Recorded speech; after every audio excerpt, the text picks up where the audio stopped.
Right the output of the following Python code. तो यहाँ पे एक लिस्ट गिवन है, एक अनदर लिस्ट गिवन है L1।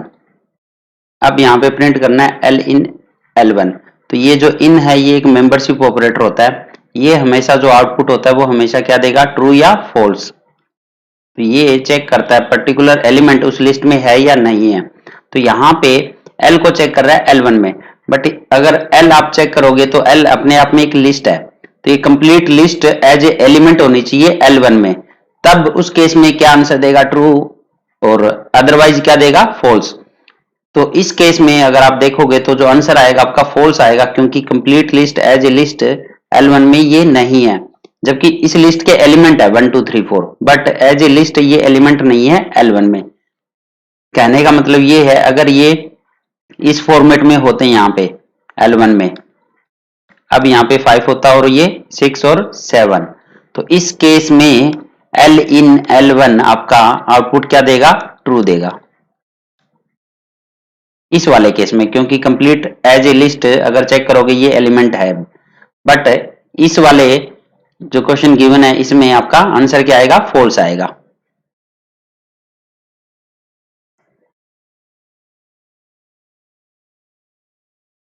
नेक्स्ट है right the output of the following Python statement.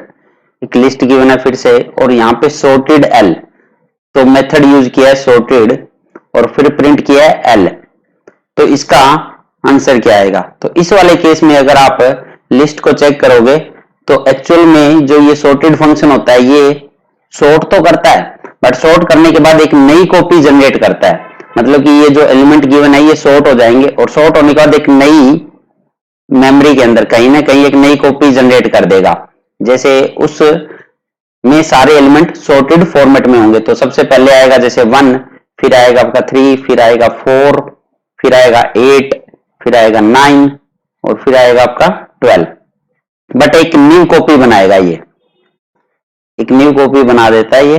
तो ओरिजिनल लिस्ट में चेंज नहीं करता है, ओरिजिनल लिस्ट का मतलब कि इस L में कुछ भी चेंज नहीं करेगा सॉर्टेड फंक्शन आपका। सॉर्टेड मेथड एक्चुअल में जो ओरिजिनल लिस्ट होती है उसमें कुछ भी चेंज नहीं करता है, और इसने प्रिंट करने बोला है इसी लिस्ट को, L को ही, ओरिजिनल लिस्ट को ही। तो यहाँ पे देखोगे तो ये तो नई कॉपी बनी है, ठीक है, तो यहाँ पे L को प्रिंट करने बोल रहा है, तो L तो आपका एज इट इज प्रिंट हो जाएगा जो एक्चुअल में गिवन है, तो जो कि है आपका 12 1 9 3 8 4, ओरिजिनल लिस्ट ही प्रिंट होके आएगी यहाँ पे, तो आउटपुट आ जाएगा आपका B।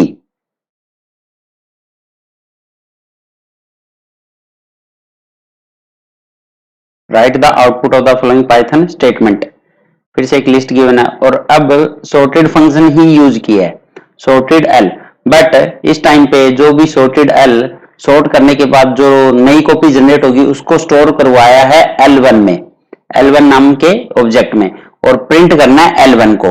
तो इस वाले केस में अब आपकी जो सॉर्टेड होने के बाद में नई कॉपी आई है वही प्रिंट होगी, ठीक है। तो ये यहाँ पे इस इन एलिमेंट को अगर सॉर्ट करोगे तो सबसे पहले क्या आएगा, 1 आएगा, 1 के बाद 3 आएगा, फिर 4 आएगा, 8 आएगा, 9 आएगा और 12, तो इसका आंसर आ जाएगा ए वाला।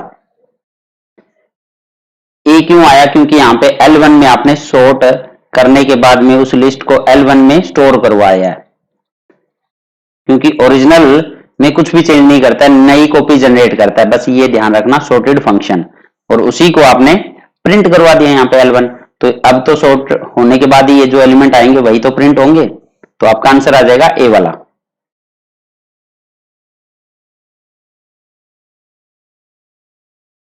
Which of the following is valid arithmetic operator in Python.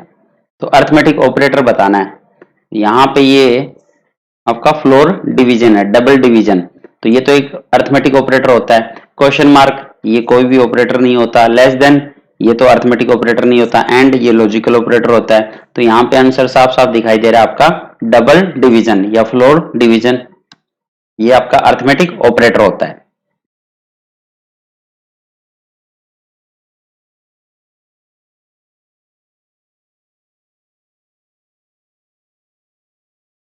Next है right the output of the following Python code.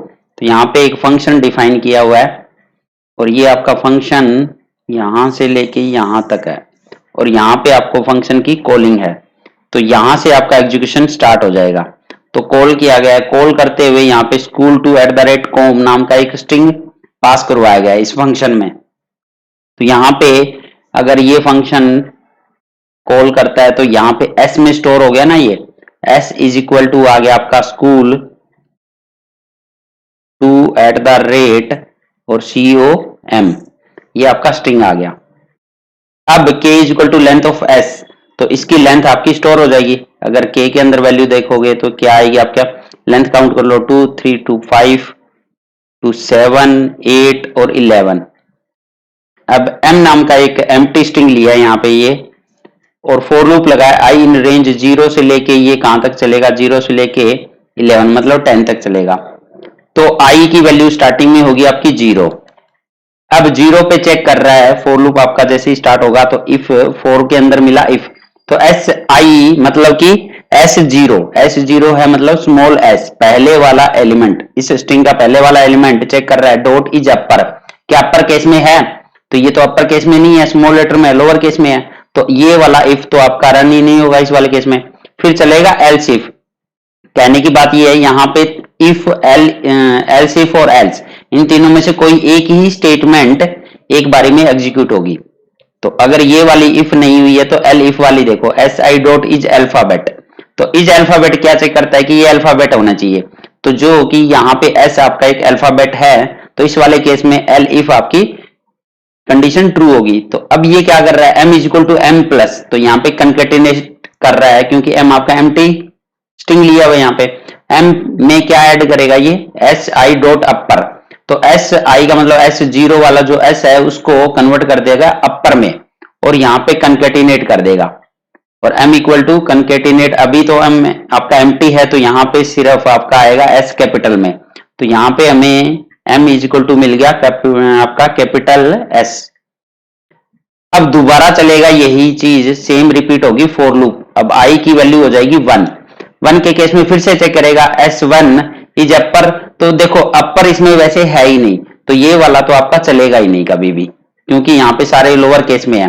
तो एलिफ वाला चेक करो, तो इज अल्फाबेट तो है क्योंकि ये सी आपका सेकंड कैरेक्टर है, तो इज अल्फाबेट होने की वजह से फिर से m plus S I dot upper, इसको अपर में कन्वर्ट कर देगा और m में कंकेटिनेट कर देगा, तो s के साथ में अब अपर केस में आ गया c। इसी तरह से नेक्स्ट आपका i इक्वल टू 2 पे चलेगा जो कि h है, h को फिर से चेक करेगा तो अपर में तो है नहीं, अल्फाबेट है तो फिर से आपका अपर में कन्वर्ट कर देगा, अल्फाबेट को अपर में कन्वर्ट कर रहा है तो यहाँ पे h आ गया। फिर नेक्स्ट आएगा आपका स्मॉल o, फिर से ये कैपिटल में कन्वर्ट हो गया, फिर आया स्मॉल o, फिर से कैपिटल में, फिर l आया, ये भी कैपिटल में। अब जैसे ही 2 आएगा ना तो इज अल्फाबेट, तो इस केस में क्या होता है आपका, क्योंकि ये अल्फाबेट नहीं है, ठीक है, तो अपर भी नहीं है क्योंकि नंबर का कोई अपर या लोअर नहीं होता, और अल्फाबेट भी नहीं है इज अल्फाबेट, इस वाले केस में जब 2 आएगा तब ये एल्स वाला पार्ट एग्जीक्यूट होगा। ये क्या करेगा कि m equal to m plus b, मतलब दो बी एज ए स्ट्रिंग यहाँ पे कंकेटिनेट कर रहा है, तो जो भी स्कूल आया इसमें 2 के रिप्लेस में यहाँ पे 2 बी आ जाएंगे स्मॉल वाले। नेक्स्ट आया एट द रेट में भी कोई अपर नहीं होता, ये अल्फाबेट नहीं है तो एल्स वाला पार्ट ही एग्जीक्यूट होगा, m प्लस बी, तो इस वाले में फिर से इस एट द रेट की रिप्लेसमेंट क्या हो जाएगी, डबल बी। फिर आएगा आपका स्मॉल सी, तो स्मॉल सी आपको पता है अल्फाबेट है तो ये अपर में कन्वर्ट कर देगा, कैपिटल सी में कन्वर्ट हो गया, स्मॉल ओ है ये भी आपका कैपिटल में अपर केस में कन्वर्ट, और आपका एम है ये भी आपका कैपिटल में कन्वर्ट, और आपका स्ट्रिंग भी कंप्लीट होता है यहाँ पे, तो फॉर लूप भी कंप्लीट हो जाएगा, फाइनली प्रिंट कर देगा m की वैल्यू को, तो प्रिंट m आपका ये आ जाएगा। तो ये वाला आउटपुट देखो किसमें आ रहा है आपका, ए वाला आंसर, तो आपका ये आंसर आ गया।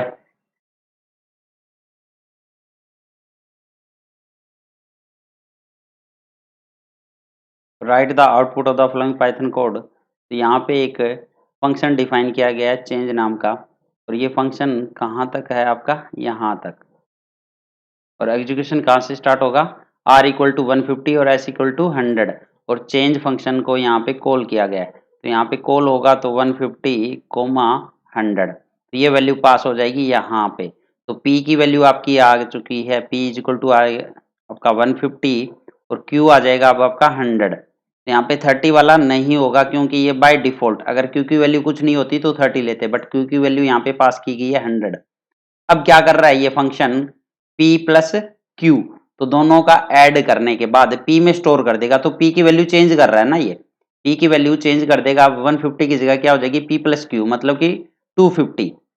तो p की वैल्यू क्या हो चुकी है आपकी 250। अब नेक्स्ट क्या कर रहा है ये q equal to p minus q, तो अब p आपका 250 है माइनस q तो आपका 100 ही है, तो ये यहाँ पे क्या हो जाएगा आपका q क्या हो जाएगा 250 माइनस 100 जो कि है 150। अब ये कन्वर्ट हो गया। अब उसके बाद प्रिंट कर रहा है p, तो p की वैल्यू पहले प्रिंट करेगा तो 250 प्रिंट कर दिया, फिर हैश, फिर आपका q, तो मतलब आ गया 150, तो ये आउटपुट आ जाएगा आपका 250 और हैश 150, तो आपका आंसर आ गया डी वाला।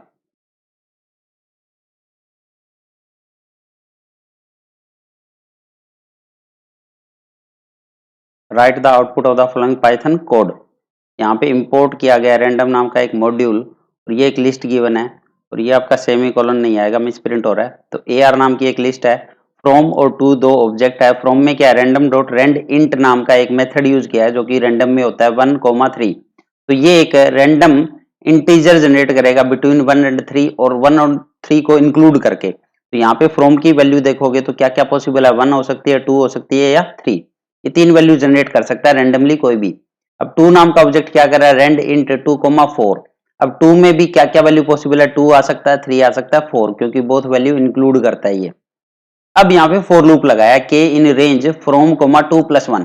तो यहाँ पे देखो फ्रॉम की मिनिमम वैल्यू क्या पॉसिबल हो सकती है 1, और 2 प्लस 1, 2 की मैक्सिमम वैल्यू देखोगे तो 4 हो सकती है, मतलब 2 प्लस 1 का मतलब 5।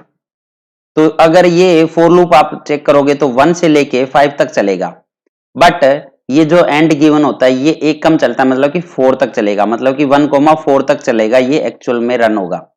तो अब 1 से लेके 4 तक ये करेगा क्या, ये प्रिंट करेगा ARK, मतलब इस लिस्ट में से इंडेक्स नंबर उठा लेगा, वो प्रिंट कर देगा जो भी आपका इस रेंज में आएगा। तो इस रेंज में अगर 1 आता है तो 1 वाली वैल्यू को प्रिंट कर देगा, 2 आता है तो 2 वाली वैल्यू को। तो यहाँ पे क्या क्या इंडेक्स नंबर आ सकते हैं, तो 1 आ सकता है आपका, 2 आ सकता है, 3 आ सकता है और 4 आ सकता है। यही इंडेक्स नंबर आएंगे इस लिस्ट से, क्योंकि 1 से लेके 4 तक चलेगा ये। तो यहाँ पे देख लो 1 पे कौन है 30 है, 2 पे 40 है, और आपका 3 पे 50 है, और 4 पे आपका 60 है। मतलब इन्हीं में से आउटपुट आएगा आपका, इन्हीं में से आपका आउटपुट आएगा। तो यहाँ पे आउटपुट चेक कर लो अब क्या होगा, और एंड करना है हैश से, तो एंड होगा ये हैश से। तो यहाँ पे अगर चेक करोगे तो देखो पहले वाले ऑप्शन में कह रहा है कि 10 आएगा, तो 10 तो वैसे ही नहीं है, इस लिस्ट में ही नहीं है, तो आपका ए तो आंसर ही नहीं होगा। और बी वाला देखो 30 आपका आ सकता है, 40 भी आ सकता है और 50 भी आ सकता है, तो बी वाला आपका पॉसिबल है, क्योंकि 30, 40, 50 और 60 में से ही आपकी वैल्यू है, और एंड भी किया गया हैश से, तो हर बार हैश लास्ट में भी आ रहा है आपका। अब सी वाला एक बार चेक कर लेते हैं, क्रॉस चेक कर लो। सी में कह रहा है 50 आएगा, 60 आएगा और 70, तो 70 तो है ही नहीं, ये तो आउट ऑफ रेंज चला गया, तो सी तो आंसर होगा ही नहीं। अब एक बार डी भी चेक कर लेते हैं, भी 40 आ सकता है, ठीक है, अभी 50 भी आ सकता है, नो प्रॉब्लम, बट 70 फिर से लिख दिया, मतलब डी भी आंसर नहीं हो सकता। तो यहाँ पे साफ साफ दिखाई दे रहा है जो आंसर पॉसिबल होगा वो क्या होगा आपका बी वाला, तो इसका आंसर आ गया आपका B.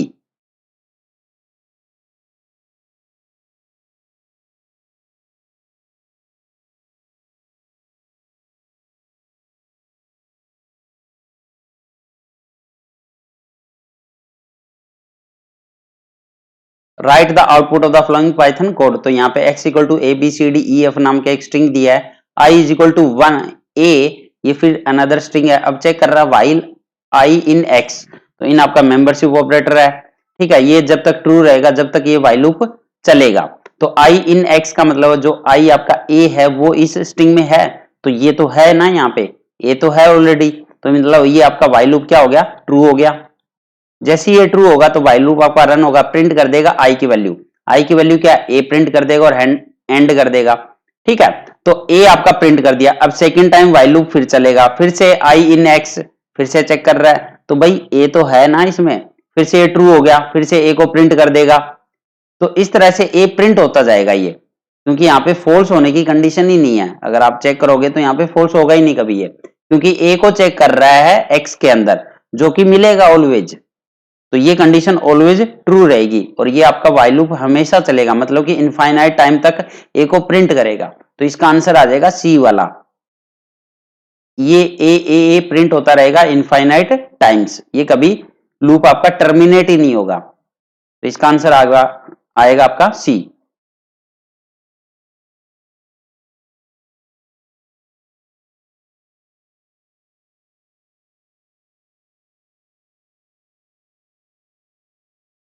Suppose a tuple T is declared as T is equal to 10, 12, 43 और 39.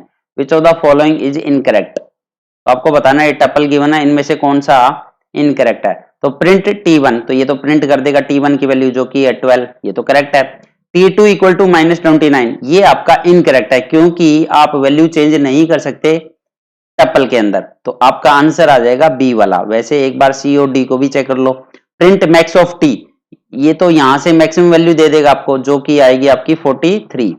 प्रिंट लेंथ ऑफ टी आपकी आएगी 4, तो यहां पे आंसर आ गया आपका बी वाला, क्योंकि आप कोई भी वैल्यू चेंज नहीं कर सकते टपल में।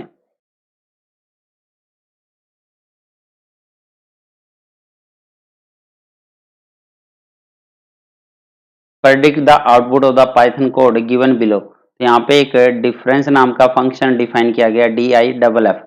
अब ये फंक्शन आपका यहाँ से लेके यहाँ तक है। एक्चुअल में ये फंक्शन क्या कर रहा है, डिफरेंस निकाल रहा है, तो बड़े में से छोटा घटा रहा है simply. If n1 greater than n2 तो रिटर्न कर दो n1 माइनस n2, एल्स क्या करना है n2 माइनस n1, तो सिंपल सा फंडा है। तो अब यहाँ पे नम एक लिस्ट गिवन है जिसमें वैल्यू है 10, 23, 14, 54 और 32। अब फॉर लूप चलाया, CNT नाम का एक वेरिएबल ले लिया इन रेंज आपकी 4 से स्टार्ट होके एंड हो रही है 0 पे, और -1 आपकी स्टेप वैल्यू है। तो यहाँ पे वैल्यू देखो CNT की क्या क्या पॉसिबल हो सकती है। CNT आपका आ सकता है 4, फिर आपका आएगा 3, फिर आपका हो गया 2, फिर 1, और एक कम चलता है हमेशा, तो 0 तक ना चल के ये 1 तक चलेगा, तो 4, 3, 2, 1। अब आपका a इक्वल टू नम, तो फर्स्ट टाइम जब आपकी CNT की वैल्यू 4 होगी तो आपको a की वैल्यू मिलेगी इक्वल टू नम CNT, मतलब नम 4। तो नम 4 का मतलब है कि नम नाम की जो लिस्ट है उसके 4th वाले इंडेक्स पे, तो 0 पे 10 है, 1, फिर 2 और 3 और फिर 4, तो 32 है। तो यहाँ पे अब आपको वैल्यू मिलेगी a के अंदर 32। और b equal to num CNT -1, तो CNT आपका 4 है, तो CNT -1 का मतलब है 3 इंडेक्स पे है आपका 54, तो यहाँ पे वैल्यू मिलेगी आपको 54। तो देखो इस तरह से ये लिस्ट गिवन है, ठीक है। तो इसके में आपको इंडेक्स नंबर ही तो लिखने हैं सिर्फ, यहाँ पे इंडेक्स नंबर लिख लो।